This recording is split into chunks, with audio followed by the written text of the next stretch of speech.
حضرت ابراہیم علیہ السلام نے لوگوں کے ساتھ عیدگاہ جانے سے انکار کیا اور عذر پیش کیا کہ وہ بیمار ہیں۔ وہ لوگ آپ کو چھوڑ کر چلے گئے۔ بعد میں ابراہیم علیہ السلام ان بتوں کے پاس گئے، دیکھا کہ ان کے سامنے کھانا پڑا ہے۔ چونکہ سب لوگ کھانا لائے تھے اس لیے یہ کھانا بہت زیادہ تھا، لیکن ان جھوٹے معبودوں نے اسے کھانا تو درکنار اس کو چھوا تک نہ تھا۔ ابراہیم علیہ السلام نے انہیں مخاطب کر کے کہا، یہ اتنا کھانا تمہارے سامنے پڑا ہے، تم اس کو کھاتے کیوں نہیں؟ تمہیں کیا ہو گیا کہ بات تک نہیں کرتے؟ پھر پوری قوت سے دائیں ہاتھ سے کلہاڑا مار کر ان کے ٹکڑے ٹکڑے کر دیے، لیکن بڑے بت کو چھوڑ دیا تاکہ سب اسی کی طرف رجوع کریں۔ تمام چھوٹے بتوں کو توڑ کر کلہاڑا اس بڑے بت کے کندھے پر رکھ دیا۔ مشرکین میلے سے لوٹے تو دیکھا ان کے سارے معبود اوندے منہ ٹوٹے پھوٹے پڑے ہیں۔ ان کے تمام معبودوں کو توڑ دیا گیا تھا۔ وہ حیران رہ گئے کہ یہ کیسے ہو گیا۔ کہنے لگے، یہ کام کس ظالم کا ہے؟ اس نے ہمارے معبودوں کی توہین کی ہے۔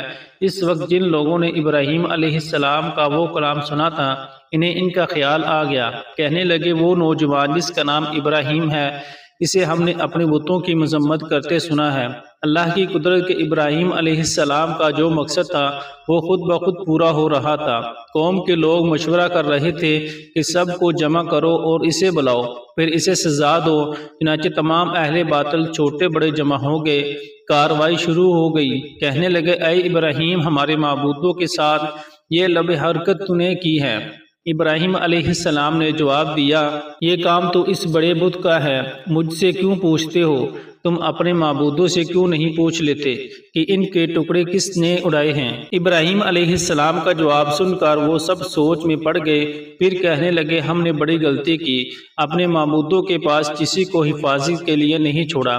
اس قدر واضح بات محسوس کر کے بھی وہ ظالم ایمان نہ لائے، لیکن شیطان نے ان کے دلوں میں وسوسہ ڈالا اور انہوں نے غور و فکر کر کے کہا، اے ابراہیم، کیا تمہیں علم نہیں؟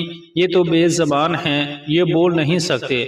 اب ابراہیم علیہ السلام نے فرمایا، تب پھر تم اللہ کے سوا اس چیز کی عبادت کرتے ہو جو تمہیں کچھ بھی نفع نہ دے اور نہ نقصان پہنچا سکے۔ تعجب ہے تم پر اور ان پر بھی جنہیں تم اللہ کے سوا پکارتے ہو۔ کیا تم میں بالکل عقل نہیں؟ اس طرح ابراہیم علیہ السلام نے ان پر حقیقت خوب اچھی طرح واضح کر دی۔ ان سے فرمایا، تم ان کی پوجا کرتے ہو جن کو تم خود تراشتے ہو، یعنی ان کا حال تو یہ ہے کہ تم ان کو خود اپنے ہاتھوں سے تراشا اور ان کی عبادت کرنے لگے، جبکہ تمہیں اور تمہاری بنائی ہوئی چیزوں کو اللہ ہی نے پیدا کیا ہے۔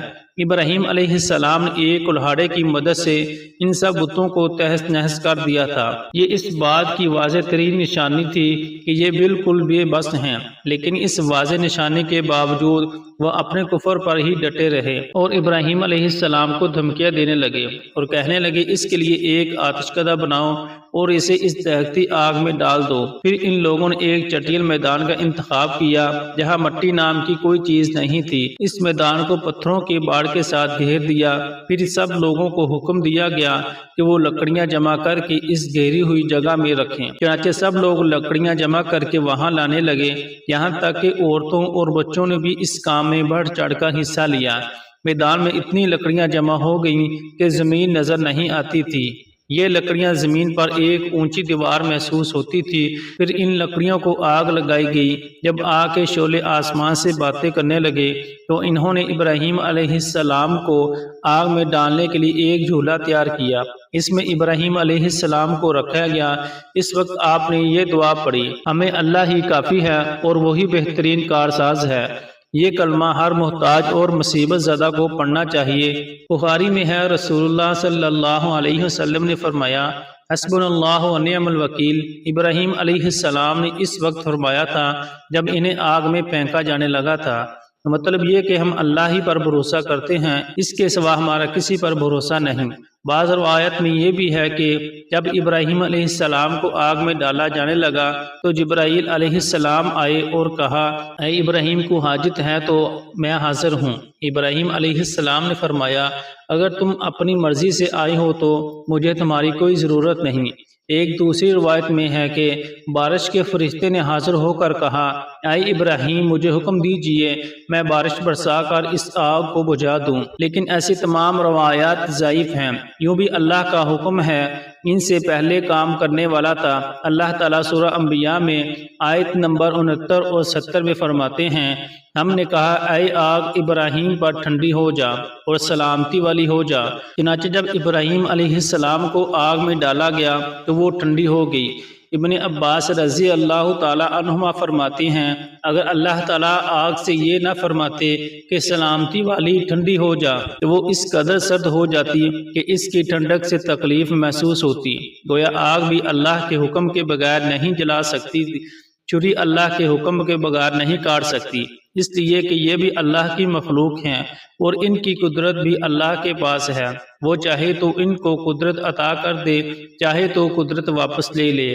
آگ کو ٹھنڈی ہونے کا حکم ہوا، وہ ٹھنڈی ہو گئی۔ اس نے نہ ابراہیم علیہ السلام کے کپڑے جلائے، نہ جسم کے کسی حصے کو کوئی نقصان پہنچایا، صرف وہ رسیاں جلائیں جن سے آپ کو باندھا گیا تھا۔ سبحان اللہ، لوگ آپ کے گرد اس انتظار میں کھڑے تھے کہ جو ہی انہیں آگ میں پھینکا جائے گا وہ جل کر راکھ ہو جائیں گے، لیکن وہ یہ دیکھ کر حیران رہ گئے کہ ابراہیم علیہ السلام بڑے ناز سے آگ کے درمیان بیٹھے ہیں۔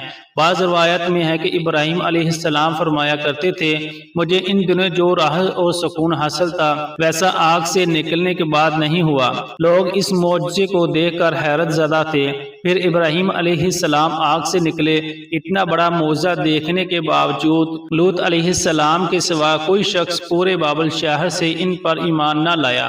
اللہ تعالیٰ فرماتے ہیں، بس ابراہیم پر لوط ایمان لائے، مطلب یہ کہ پوری بستی سے لوط علیہ السلام تھے جو آپ پر ایمان لائے تھے، باقی تمام لوگ کفر ہی پر ڈٹے رہے۔ ابراہیم علیہ السلام ان کا رویہ دیکھ کر نا امید ہو گئے کہ اس سے بڑھ کر یہ کون سا معجزہ دیکھنا چاہتے ہیں۔